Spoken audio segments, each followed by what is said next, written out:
പക്ഷേ ഈ ഒരു വൈറ്റ് കളർ നല്ല ഭംഗിയാണ്. അത് മാത്രമല്ല നല്ല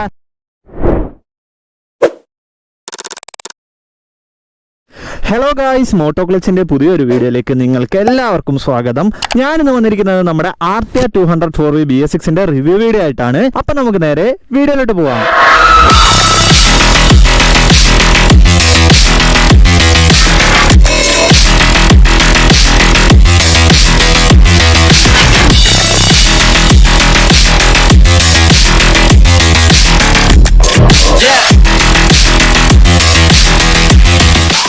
ഗായ്സ്, അപ്പോൾ ആദ്യം തന്നെ ഞാൻ വണ്ടിക്ക് BS4ൽ നിന്നും BS6ലേക്ക് വന്നപ്പോഴുള്ള മാറ്റത്തിനെ പറ്റി ഒന്ന് പറയാം. അപ്പോൾ ആദ്യം തന്നെ ഈ വണ്ടി BS4ൽ നിന്നും BS6 ആയപ്പോൾ വന്നൊരു മാറ്റമാണ് വണ്ടിയുടെ ഹെഡ് ലാമ്പ്. അതായത് ആ ഒരു BS4 മോഡലിന് വന്നിരുന്നത് ആ ഒരു ഹാലജൻ ബോർഡ് കൂടി വരുന്ന ഒരു ഹെഡ് ലാമ്പും കാര്യങ്ങളൊക്കെ ആയിരുന്നു. പക്ഷേ ഈ ഒരു BS6ലേക്ക് കൺവേർട്ട് ചെയ്തപ്പോഴത്തേന് വണ്ടിയുടെ ആ ഒരു ഹെഡ് ടൈലിന്റെ ഡിസൈൻ പൂർണ്ണമായിട്ട് TVS മാറ്റി. അതായത് ഇപ്പം വരുന്നത് ഒരു LED പാക്കേജോട് കൂടി വരുന്ന ഒരു ഹെഡ് ലാമ്പും കാര്യങ്ങളൊക്കെയാണ് ഈ വണ്ടിക്ക് വരുന്നത്. അത് മാത്രമല്ല നിങ്ങൾക്ക് നോക്കിയാൽ തന്നെ അറിയാം, നല്ലൊരു ഡിസൈനാണ്. പലർക്കും ഇത് ഇഷ്ടമല്ലാതെ ഉണ്ട്, അതേപോലെ ഇഷ്ടമായിട്ടുണ്ട്. അതേപോലെ തന്നെ ഈ വണ്ടിക്ക് വന്നിരിക്കുന്ന വേറൊരു അപ്ഡേറ്റ് ആണ് ഈ വണ്ടിയുടെ മോഡുകൾ. അതായത് ഇപ്പോൾ ഈ വണ്ടി 3 മോഡിലാണ് അവൈലബിൾ ആയിട്ടുള്ളത്. റെയിൻ, അർബൻ, അതേപോലെ തന്നെ നമ്മുടെ സ്പോർട്സ് മോഡിലായിരിക്കും ഈ വണ്ടിയുടെ ഫുൾ പൊട്ടൻഷ്യൽ നമുക്ക് കിട്ടുന്നത്. മറ്റേ 2 മോഡിൽ നമ്മുടെ ആ ഒരു ABSന്റെ സെൻസിറ്റിവിറ്റി മാറും. അതാണ് ഇപ്പം ഞാൻ പറയാം, കറക്റ്റ് പറയുകയാണെങ്കിൽ ആ ഒരു റെയിൻ മോഡൊക്കെ ആകുമ്പോഴത്തേനും വണ്ടിയുടെ ABS കുറച്ചുകൂടെ എന്താ പറയുക സെൻസിറ്റീവ് ആയിട്ട് വർക്കും കാര്യങ്ങളൊക്കെ ചെയ്യും. നമ്മുടെ സ്പോർട്സ് മോഡൊക്കെ ആകുമ്പോഴത്തേനും ABS അത്രത്തോളം എന്താ പറയുക അത്രത്തോളം സെൻസിറ്റീവ് ആയിട്ടൊന്നും അല്ലായിരിക്കും വർക്കും കാര്യങ്ങളൊക്കെ ചെയ്യുന്നത്. പിന്നെ ഇനി അടുത്തതായിട്ട് പറയാനുള്ള ഒരു അപ്ഡേഷൻ വന്നിരിക്കുന്നത് നമ്മുടെ ഈ ഒരു ഫ്രണ്ട് ഷോക്കിനാണ്. അതായത് ഇപ്പോൾ ഇതിന് വരുന്നത് നമ്മുടെ ഷോവയുടെ സസ്പെൻഷനും കാര്യങ്ങളൊക്കെയാണ് ഫ്രണ്ടിൽ വരുന്നത്. അത് മാത്രമല്ല ഇതൊരു അഡ്ജസ്റ്റബിൾ സസ്പെൻഷൻ തന്നെയാണ്. അപ്പം നിങ്ങൾക്ക് ഈ ഒരു വിലയ്ക്ക് അല്ലെങ്കിൽ ഈ ഒരു കാറ്റഗറിയിൽ ഈ ഒരു അഡ്ജസ്റ്റബിൾ സസ്പെൻഷനും കാര്യങ്ങളൊക്കെ വരുന്ന ഏക വണ്ടി നമ്മുടെ RTR 200 ആയിരിക്കും. കാരണം ഇത്രയും സ്പെക്കും അത് മാത്രമല്ല ഇത്രയും ലുക്കുള്ള ഒരു വണ്ടി ഈ ഒരു സെഗ്മെന്റിൽ തന്നെ നമുക്ക് ഇല്ലെന്ന് തന്നെ പറയണം. അത്രയും കിടിലൻ ഒരു സസ്പെൻഷനും കാര്യങ്ങളൊക്കെയാണ് ഈ വണ്ടിക്ക് അവർ കൊടുത്തിരിക്കുന്നത്. അത് മാത്രമല്ല ഇപ്പൊ എന്റെ കയ്യിലിരിക്കുന്നത് ഒരു പേൾ വൈറ്റ് എന്ന് പറയുന്ന കളറാണ്. ഇത് കൂടാതെ ഏകദേശം 2 കളറിലൂടെ നമ്മുടെ RTR 200 അവൈലബിൾ ആണ്. ഇപ്പൊ ഏറ്റവും ലേറ്റസ്റ്റ് ആയിട്ട് ഇറങ്ങിയത് ഒരു മാറ്റ് ബ്ലൂ അങ്ങനെ ഒരു കളറിലാണ് ഇപ്പൊ വണ്ടി ഇറങ്ങിയിരിക്കുന്നത്. അത് കാണാനും അത്യാവശ്യം നല്ല ഭംഗിയാണ്. പിന്നെ ഉള്ളത് നമ്മുടെ ആ ഒരു ഗ്ലോസി ബ്ലാക്കില്ല, ആ ഒരു ബ്ലാക്കിൽ ഈ ഒരു സെയിം റെഡിന്റെ ആ ഒരു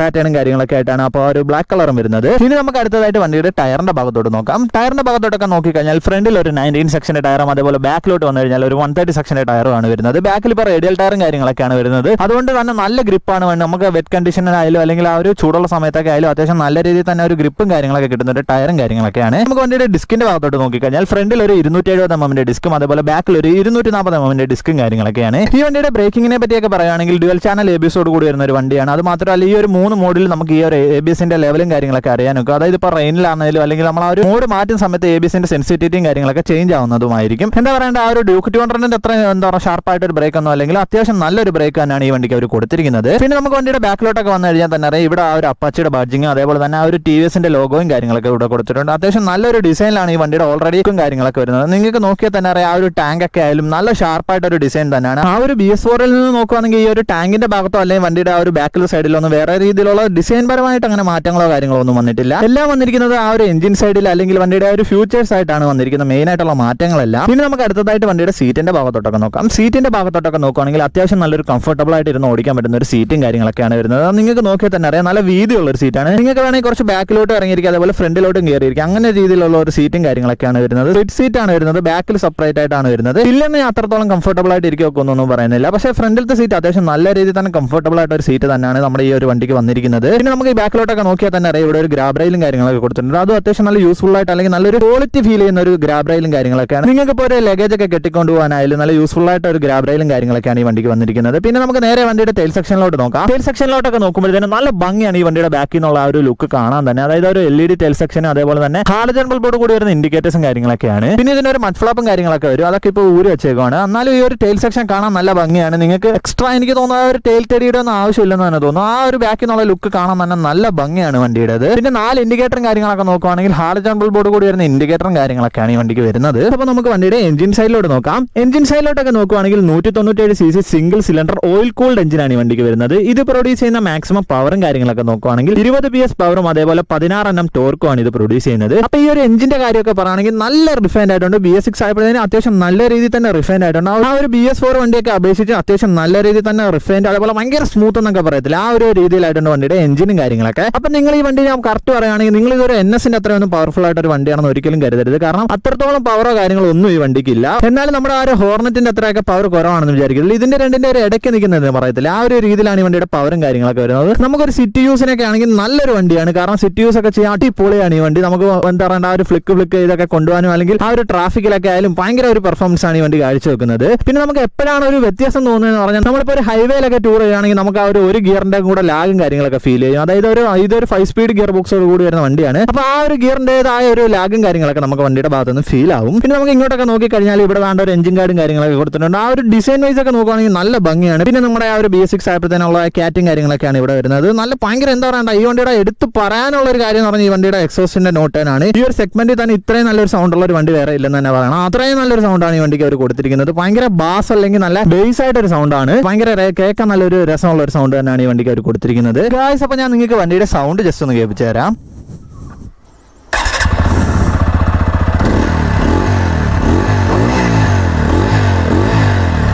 ഗായ്സ്, അപ്പം BS4-ൽ നിന്ന് BS6 ആയപ്പോഴത്തേന് സൗണ്ടിന്റെ ഒരു മാറ്റം എന്ന് പറഞ്ഞാൽ കുറച്ചുകൂടെ മുഴക്കം ഉണ്ടായിരുന്ന ആ ഒരു BS4 വണ്ടിക്ക് എന്ന് തോന്നുന്നു. പക്ഷേ BS6 ആയപ്പോഴത്തേന് കുറച്ചുകൂടെ എന്താ പറയണ്ട, ആ ഒരു കുറച്ചുകൂടെ സ്മൂത്ത് ആയിട്ടൊരു സൗണ്ട് എന്നൊക്കെ പറയല്ലേ, സ്മൂത്ത് ആയിട്ട് നല്ല ബാസ് ഉള്ള ഒരു സൗണ്ടാണ് ഇപ്പോൾ ഈ വണ്ടിക്ക് വരുന്നത്. നല്ല ബാസ് ഉള്ള ഒരു സൗണ്ടാണ്. അപ്പോൾ നമുക്ക് ഈ ഒരു സൗണ്ടിന്റെ കാര്യത്തിൽ അങ്ങനെ വലിയ രീതിയിലുള്ള പോരായ്മ കാര്യങ്ങളൊന്നും തോന്നത്തില്ല. അത് മാത്രമല്ല, നിങ്ങൾക്ക് ആ ഒരു എക്സോസ്റ്റിന്റെ ഡിസൈൻ നോക്കിയാലും അറിയാം, ഒരു ഡബിൾ ബാരൽ എക്സോസ്റ്റ് ആണ് വരുന്നത്. അപ്പോൾ നല്ലൊരു ഡിസൈനിലാണ് ഈ ഒരു എക്സോസ്റ്റിന്റെ കാര്യങ്ങളൊക്കെ വരുന്നത് തന്നെ. നല്ലൊരു സൗണ്ട് ഉള്ള ഒരു വണ്ടിയാണ് നമ്മുടെ RTR 200. ഗായ്സ്, അപ്പോൾ ഞാൻ നിങ്ങൾക്ക് വണ്ടിയിലൂടെ ജസ്റ്റ് കയറി ഇരുന്ന് സംസാരിക്കാം.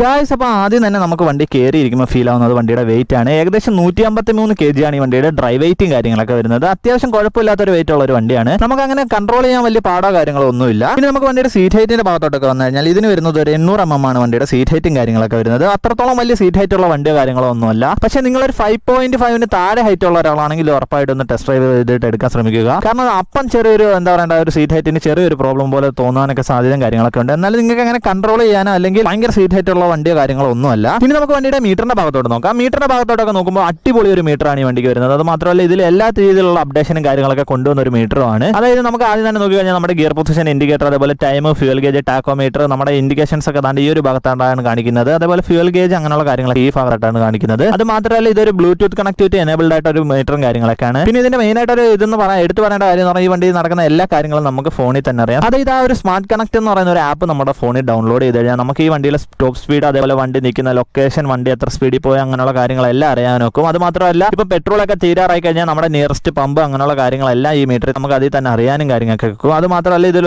നമ്മുടെ ഒരു മാപ്പും കാര്യങ്ങളൊക്കെ കണക്ട് ചെയ്താൽ തന്നെ ആ ഒരു ഇൻഡിക്കേറ്റേഴ്സും കാര്യങ്ങളൊക്കെ ചെറിയ രീതിയിൽ ഇതിൽ കാണിക്കുകയൊക്കെ ചെയ്യും. പിന്നെ ഇനി അടുത്തതായിട്ട് പറയാനുള്ളത് വേറെ ഒരു ഭയങ്കര യൂസ്ഫുൾ ആയിട്ട് ഒരു ഫീച്ചറാണ്. അതായത് നിങ്ങൾ ഈ കാണുന്നതാണ്. നമുക്ക് ഇപ്പോൾ നമ്മളൊരു റൈഡ്, ഇപ്പോൾ നമ്മളൊരു ഗ്യാങ് ആയിട്ടൊക്കെ പോകുന്ന സമയത്ത് നമ്മുടെ വണ്ടിക്ക് എന്തെങ്കിലും ആക്സിഡന്റ് ആയിട്ട് വന്നു കഴിഞ്ഞാൽ നമ്മുടെ ഈ ഒരു വണ്ടിയിൽ നിന്ന് എമർജൻസി ആയിട്ട് കോളും കാര്യങ്ങളൊക്കെ പോകും. അതായത് ഈ ഒരു ബട്ടൺ ഞെക്കി കഴിഞ്ഞാൽ ആ ഒരു കോളും കാര്യങ്ങളൊക്കെ പോകും. നമ്മുടെ ആ ഒരു മൊബൈലായിട്ട് കണക്ട് ആണെങ്കിൽ ഈ ഒരു കോൾ നമ്മുടെ ഒരു എമർജൻസി നമ്പറിലൊക്കെ കോൾ തന്നെ ഈ വണ്ടിയുടെ ഭാഗത്തുനിന്ന് പോകും. അതൊരു കിടിലൻ ഒരു ഫീച്ചറാണ്. അപ്പോൾ എനിക്ക് തോന്നുന്നു ഈ ഒരു സെഗ്മെന്റിൽ തന്നെ, അല്ലെങ്കിൽ ഇതിന്റെ മുകളിലോട്ടുള്ള ഒരു സെഗ്മെന്റിൽ പോലും ഇങ്ങനെ ഒരു ഓപ്ഷനും കാര്യങ്ങളൊന്നും വരാൻ ഒരു രീതിയിലുള്ള ചാൻസോ കാര്യങ്ങളോ ഒന്നുമില്ല. പിന്നെ ഇവിടെയാണ് നമ്മുടെ മോഡും കാര്യങ്ങളൊക്കെ മാറ്റുന്നത്. നമ്മൾ ജസ്റ്റ് ത്രോട്ടിൽ ഒന്ന് കട്ട് ചെയ്ത് കഴിഞ്ഞാൽ നമുക്ക് മോഡും കാര്യങ്ങളൊക്കെ മാറ്റാം. അതുകൊണ്ട് ഇവിടെ നിങ്ങൾക്ക് നോക്കിയാൽ തന്നെ അറിയാം, ചെറിയ രീതിയിൽ അതിന്റെ ഇൻഡിക്കേഷൻ കാണിക്കും. പിന്നെ നമുക്ക് ഈ ഒരു മോഡും കാര്യങ്ങളൊക്കെ സെറ്റ് ചെയ്യാൻ ജസ്റ്റ് ഈ ഒരു എന്താ പറയണ്ട, ഈ ഒരു ത്രോട്ടിൽ ഒന്ന് ക്ലോസ് ചെയ്തിട്ട് ഈ ഒരു മോഡ് ബട്ടൺ ജസ്റ്റ് നോക്കി കഴിഞ്ഞാൽ നമുക്ക് ആ റെയിൻ, അർബൻ അങ്ങനെ മോഡും കാര്യങ്ങളൊക്കെ സെറ്റ് ചെയ്യാൻ ഭയങ്കര ഈസിയാണ്. നമുക്ക് വണ്ടി അങ്ങനെ നിർത്തിയിട്ട് മോഡ് മാറ്റേണ്ട കാര്യങ്ങളൊന്നുമില്ല.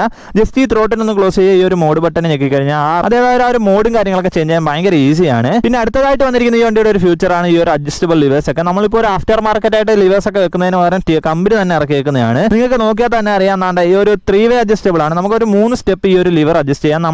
നമ്മുടെ കംഫർട്ട് എങ്ങനെയാണോ ആ രീതിയിൽ തന്നെ ഇതിന്റെ ആ ഒരു ലിവറും കാര്യങ്ങളൊക്കെ അഡ്ജസ്റ്റ് ചെയ്യാം. അത് മാത്രമല്ല, ഇതൊക്കെ എന്താ പറയേണ്ട ഒരു കിടിലം ഫ്യൂച്ചേഴ്സ് ആണെന്ന് തന്നെ പറയണം. അതേപോലെ തന്നെ നമുക്ക് ഈ വണ്ടിയുടെ സ്വിച്ച് ക്വാളിറ്റിയും കാര്യങ്ങളൊക്കെ നോക്കി കഴിഞ്ഞാൽ അത്യാവശ്യം നല്ലൊരു സ്വിച്ച് ക്വാളിറ്റിയും കാര്യങ്ങളൊക്കെയാണ് വരുന്നത്. ഡിം, ബ്രൈറ്റ്, അതേപോലെ indicator, horn, self start, kill switch, mode, അതേപോലെ ഞാൻ പറഞ്ഞില്ല ഒരു എമർജൻസി കോൾ പോലുള്ള ഒരു ബട്ടണാണ് ഈ കാണുന്നത്. ഒരു ഐ ബട്ടൺ എന്നൊക്കെ പറയാം, അങ്ങനെ തന്നെയാണ്. പിന്നെ ഇവിടെയാണ് നമ്മുടെ പാസും കാര്യങ്ങളൊക്കെ വരുന്നത്. പിന്നെ ഹാൻഡിൽ ബാറും കാര്യങ്ങളൊക്കെ നോക്കിയാൽ നല്ല എന്താ പറയണ്ട, അത്യാവശ്യം ഒരു നല്ല ഭംഗിയുള്ള ഒരു ക്ലിപ്പ് ഓൺ ഹാൻഡിൽ ബാറും കാര്യങ്ങളൊക്കെയാണ് കൊടുത്തിരിക്കുന്നത്. നല്ല കംഫർട്ടബിൾ ആയിട്ട് തന്നെ നമുക്ക് ഇരുന്ന് വണ്ടി ഓടിക്കാനും കാര്യങ്ങളൊക്കെ പോകും. പിന്നെ ഈ കാണുന്നതാണ് നമ്മുടെ ഈ ഒരു ഷോക്കിന്റെ കാര്യങ്ങളൊക്കെ അഡ്ജസ്റ്റ് ചെയ്യുന്ന സംഭവം. ജസ്റ്റ് ഒരു സ്ക്രൂ ഡ്രൈവർ മതി, നമുക്ക് അങ്ങനെ വേറെ ഉള്ള എക്യുപ്മെന്റ്സ് ഒന്നും വേണ്ട. ജസ്റ്റ് ഒരു സ്ക്രൂ ഡ്രൈവർ ഉണ്ട്, നമുക്ക് ലെഫ്റ്റ് റൈറ്റും തിരിച്ച് ഇതിന്റെ പ്രീലോഡും കാര്യങ്ങളൊക്കെ അഡ്ജസ്റ്റ് ചെയ്യാൻ പറ്റുന്ന ഒരു ഷോക്കും കാര്യങ്ങളൊക്കെയാണ് ഈ വണ്ടിക്ക് വരുന്നത്. ഇനി നമുക്ക് വണ്ടിയുടെ ടാങ്കിന്റെ ഭാഗത്തോട്ടൊക്കെ നോക്കാം. ടാങ്കിന്റെ ഭാഗത്തോട്ടൊക്കെ നോക്കുകയാണെങ്കിൽ ഏകദേശം 12 ലിറ്റർ ടാങ്ക് കപ്പാസിറ്റിയോട് കൂടി വരുന്ന ഒരു വണ്ടിയാണ്. അപ്പോൾ അത് നമുക്ക് അങ്ങനെ എന്താ പറയേണ്ട കുറവാണെന്നൊന്നും പറയാകത്തില്ല. അത്യാവശ്യം കുഴപ്പമില്ലാത്ത രീതിയിലുള്ള ഒരു ടാങ്ക് കപ്പാസിറ്റിയും കാര്യങ്ങളൊക്കെ ഉള്ള ഒരു വണ്ടിയാണ്. അത് മാത്രമല്ല നിങ്ങൾക്ക് ഈ ഒരു ടാങ്കിന്റെ ഡിസൈൻ നോക്കിയാൽ തന്നെ അറിയാം. ഇതിന്റെ ആ ഒരു ഫ്യൂൽ ക്യാപ്പും കാര്യങ്ങളൊക്കെ കുറച്ച് റൈറ്റിലോട്ടാണ് വരുന്നത്. അത് ഒരു ഭയങ്കര ഭംഗിയാണ് ഈ ഒരു വ്യൂവും കാര്യങ്ങളൊക്കെ കാണാൻ. അത് മാത്രമല്ല ഈ വണ്ടിയുടെ ഒരു ടാങ്കിന്റെ ഡിസൈനും കാര്യങ്ങളൊക്കെ കാണാൻ. ഗായ്സ്, അപ്പോൾ ഇത് ഇത്രയൊക്കെയാണ് ഈ വണ്ടിയുടെ സ്പെക്കും കാര്യങ്ങളൊക്കെ. അപ്പോൾ ഞാൻ ഇനി ബാക്കിയുള്ള കാര്യങ്ങൾ നിങ്ങളോട് ജസ്റ്റ് ഓടിച്ചുകൊണ്ട് സംസാരിക്കാം. അപ്പോൾ നമുക്ക് നേരെ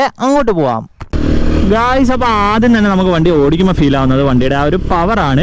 എന്താ പറയണ്ട, ആ ഒരു BS4 നിന്ന് BS6 ആയപ്പോൾ തന്നെ എഞ്ചിൻ നല്ല രീതിയിൽ തന്നെ സ്മൂത്ത് ആയിട്ടുണ്ട്. ഞാനൊരു BS4 വണ്ടിയുള്ള ഒരു ഓണറാണ്. എൻ്റെ വണ്ടിയുടെ എഞ്ചിൻ എന്നൊക്കെ പറഞ്ഞാൽ എന്താ പറയുക, ഭയങ്കര റഫായിട്ട് നമുക്ക് ഫീൽ ചെയ്യും. എൻ്റെ BS4 ആദ്യത്തെ മോഡലാണ്. അല്ല, അത്യാവശ്യം നല്ല റഫായിട്ടൊക്കെ ഫീൽ ചെയ്യുന്നു. പക്ഷേ ഇതിൻ്റെ എഞ്ചിൻ അത്രത്തോളം റഫായിട്ടൊന്നും നമുക്ക് ഫീൽ ചെയ്തില്ല. ഭയങ്കര സ്മൂത്ത് ആയിട്ടാണ് തോന്നുന്നത്, ഭയങ്കര സ്മൂത്ത്.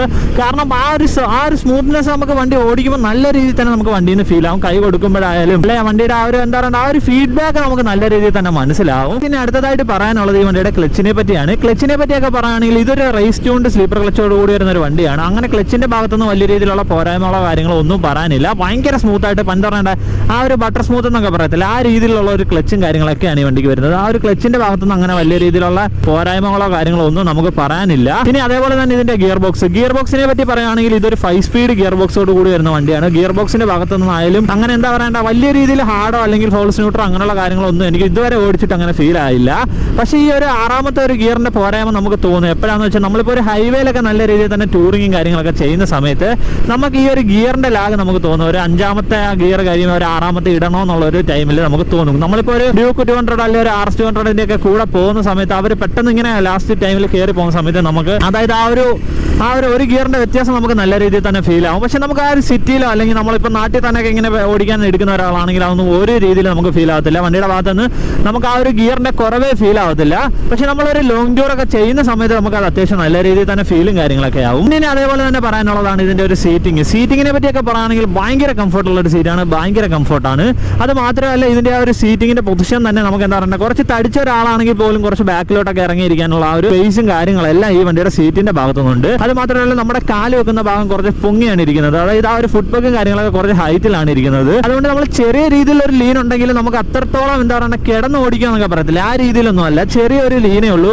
നമുക്ക് ഭയങ്കര കംഫർട്ടബിൾ ആയിട്ട് ഇരുന്ന് തന്നെ ഓടിക്കാൻ പറ്റുന്ന ഒരു സീറ്റിംഗ് പൊസിഷൻ കാര്യങ്ങളൊക്കെയാണ് ഈ വണ്ടിയുടെ ഭാഗത്തുള്ളത്. അതേപോലെ തന്നെ ഇതൊരു GTT എനേബിൾഡ് ആയിട്ട് ഒരു വണ്ടിയാണ്, അതായത് ഗ്ലൈഡ് ത്രൂ ടെക്നോളജി. അതിനെപ്പറ്റി പറയുകയാണെങ്കിൽ നമ്മളിപ്പോൾ ഒരു ട്രാഫിക്കിലൊക്കെ നിൽക്കുമ്പോഴായാലും വണ്ടി ഒരു 7 കിലോമീറ്റർ 8 കിലോമീറ്റർ സ്പീഡ് മെയിൻറ്റെയിൻ ചെയ്ത് ഓൾറെഡി നമുക്ക് കൊണ്ടുപോകാം. പക്ഷെ പിടിക്കാതെ തന്നെ വണ്ടി നീങ്ങുന്നൊക്കെ പറയത്തില്ല, ആ ഒരു രീതിയിലുള്ള ഒരു ടെക്നോളജിയും കാര്യങ്ങളൊക്കെയാണ്. വണ്ടിയുടെ ആ ഒരു സ്ലോ സ്പീഡ് ഏകദേശം ആ ഒരു റേഞ്ചിലായിരിക്കും നിൽക്കുന്നത്. ഏകദേശം ഒരു 2K RPM മേളിൽ വണ്ടി എപ്പോഴും ഇങ്ങനെ ഒരു റേസ് ആയിട്ട് നിൽക്കുന്ന പോലൊക്കെ ആയിരിക്കും ഒരു ഫീലും കാര്യങ്ങളൊക്കെ നമുക്ക് തോന്നുന്നത്.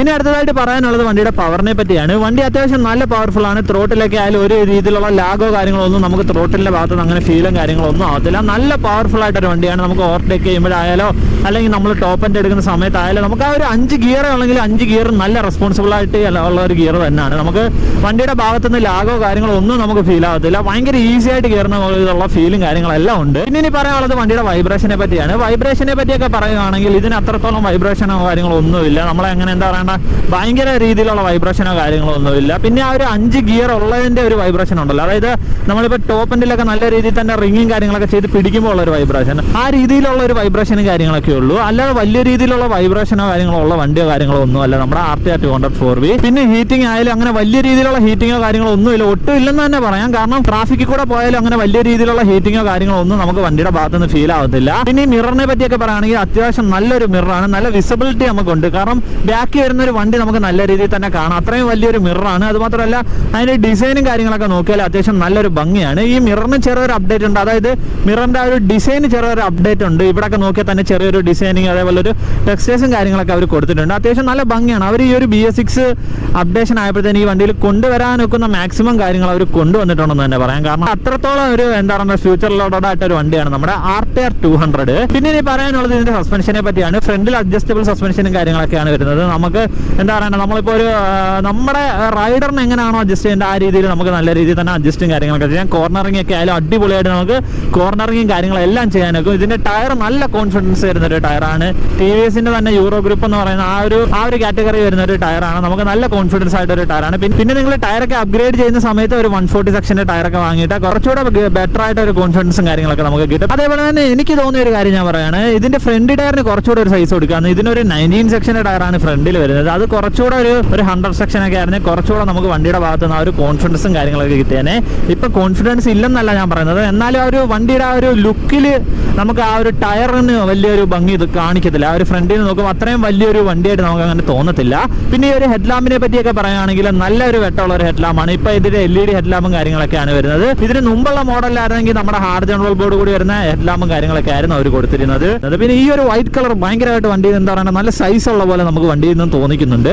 കാരണം എന്താ പറയുക ബ്ലാക്ക് ആണെങ്കിൽ കുറച്ച് ഒതുങ്ങിയ പോലെ തോന്നുന്നു, പക്ഷേ ഈ ഒരു വൈറ്റ് കളർ നല്ല ഭംഗിയാണ്. അത് മാത്രമല്ല വണ്ടി നല്ല അത്യാവശ്യം നല്ല സൈസ് ഉള്ള പോലെ നമുക്ക് തോന്നിക്കുന്നുണ്ട്. പിന്നെ ഇനി അടുത്തതായിട്ട് പറയാനുള്ളത് വണ്ടിയുടെ ഒരു കളർ സ്കീമിനെ പറ്റിയാണ്. ഇപ്പൊ ഏകദേശം വണ്ടി അവൈലബിൾ ആയിട്ടുള്ളത് 3 കളറിലാണ്. ഒന്ന് ഈ പേൾ വൈറ്റ് എന്ന് പറയുന്ന കളർ, അതേപോലെ ഗ്ലോസി ബ്ലാക്ക്, പിന്നെ ഒരു മാറ്റ്, അത് റേസിംഗ് ബ്ലൂ എന്നാണെന്ന് തോന്നുന്നു അവർ പറയുന്നത് തോന്നുന്നു. അപ്പൊ ആ ഒരു 3 കളറിലാണ് ഇപ്പൊ വണ്ടി അവൈലബിൾ ആയിട്ടുള്ളത്. ആ ഒരു 3 കളറും അടിപൊളി ഒരു ഡിസൈൻ ആണ്. എന്താ പറയുക പറയാതിരിക്കാൻ തന്നെ വയ്യ. ആ ഒരു ബ്ലൂ കളർ നല്ല ഭംഗിയാണ്. ഭയങ്കരമായിട്ട് നമ്മൾ പെട്ടെന്ന് ഒരു ശ്രദ്ധിക്കും. നമ്മളൊരു എന്താ പറയുക ഒരു വെറൈറ്റി കളർ എന്നൊക്കെ പറയത്തില്ല, ആ രീതിയിലൊരു കളറും കാര്യങ്ങളൊക്കെയാണ്. ഗ്ലോസി ബ്ലൂ അല്ല, ഒരു മാറ്റ് ബ്ലൂ ഫിനിഷിലൊക്കെയാണ് വരുന്നത്. നല്ല രസമുള്ള ഒരു കളറാണ്. സത്യം പറഞ്ഞു കഴിഞ്ഞാൽ ഈ വണ്ടിയെ പറ്റി എനിക്ക് കംപ്ലൈന്റ് പറയാനായിട്ട് തന്നെ ഒന്നുമില്ല. കാരണം ഈ വിലക്ക് ഇത്രയും മുതലായിട്ടൊരു വണ്ടി എനിക്കൊന്നും വേറെ ഇല്ലെന്ന് തന്നെ തോന്നുന്നു. ഈ ഒരു 130, 140 ആ ഒരു റേഞ്ചാണ് വണ്ടിയുടെ വിലയും കാര്യങ്ങളൊക്കെ വരുന്നത്. കറക്റ്റ് ഞാൻ ഡിസ്ക്രിപ്ഷനിൽ കൊടുത്തേക്കാം. ഞാൻ ഈ പറയുന്ന വില കറക്റ്റ് അല്ല, ഞാനൊരു എസ്റ്റിമേറ്റ് പോലെ പറയുകയാണ്. അപ്പോൾ ആ ഒരു റേഞ്ചിലാണ് വണ്ടിയുടെ വിലയും കാര്യങ്ങളൊക്കെ വരുന്നത്. അപ്പോൾ നിങ്ങൾക്ക് ആ ഒരു വിലയ്ക്ക് നോക്കുകയാണെങ്കിൽ വാല്യൂ ഫോർ മണി എന്ന് ഉറപ്പായിട്ടും പറയാനൊക്കെ. കാരണം അത്രത്തോളം ഒരു അപ്ഡേഷൻ ഉള്ള ഒരു വണ്ടിയാണ് നമ്മുടെ RTR 204V. പിന്നെ ഇനി അടുത്തതായിട്ട് നോക്കാനുള്ളത് വണ്ടിയുടെ മൈലേജിനെ പറ്റിയാണ്. ഈ വണ്ടിയുടെ മൈലേജും കാര്യങ്ങളൊക്കെ നോക്കുകയാണെങ്കിൽ നിങ്ങൾക്ക് ഏകദേശം ഒരു 35 to 40 ആ ഒരു റേഞ്ച് മൈലേജും കാര്യങ്ങളൊക്കെ കിട്ടും. 40+ കിട്ടുന്നവരുണ്ട്. എന്നാലും നമ്മുടെ ഒരു സിറ്റി യൂസിന് നിങ്ങൾ ആ ഒരു 35 to 40 ആ ഒരു റേഞ്ചിൽ മൈലേജും കാര്യങ്ങളൊക്കെ പ്രതീക്ഷിച്ചാൽ മതി. അപ്പോൾ ആ റേഞ്ച് ഒരു മൈലേജും കാര്യങ്ങളൊക്കെ കിട്ടുന്ന ഒരു അത്യാവശ്യം നല്ല മൈലേജും കാര്യങ്ങളൊക്കെ കിട്ടുന്ന ഒരു വണ്ടി തന്നെയാണ് നമ്മുടെ ഈ വണ്ടി. അപ്പോൾ ഇത് ഇത്രയൊക്കെയാണ് എൻ്റെ RTR 200ന്റെ റിവ്യൂവും കാര്യങ്ങളൊക്കെ. അപ്പോൾ നിങ്ങളിൽ ആരെങ്കിലും ആദ്യമായിട്ടാണ് ഈ ചാനൽ കാണുന്നെങ്കിൽ ഒന്ന് മറക്കാതെ ലൈക്ക് ചെയ്യുക, ഷെയർ ചെയ്യുക, സബ്സ്ക്രൈബ് ചെയ്യുക. അതേപോലെ ബെല്ലൈക്കൺ എനേബിൾ ചെയ്താൽ ഞാനിടുന്ന വീഡിയോസ് ഒക്കെ നിങ്ങൾക്ക് നോട്ടിഫിക്കേഷൻ ആയിട്ട് ലഭിക്കുന്നതായിരിക്കും. പിന്നെ ഈ വണ്ടിയുടെ ഓണറിന് ഇൻസ്റ്റാഗ്രാമായിട്ട് ഞാൻ ഡിസ്ക്രിപ്ഷനിൽ കൊടുത്തേക്കാം. നിങ്ങൾ എല്ലാവരും കയറി ഒന്ന് മാക്സിമം സപ്പോർട്ട് ചെയ്യുക. അതേപോലെ വീഡിയോസ് ഒക്കെ ഒന്ന് ഷെയർ ചെയ്യുക. അപ്പം ഇനി അടുത്തൊരു വീഡിയോയിൽ കാണുന്നവരെ ബൈ.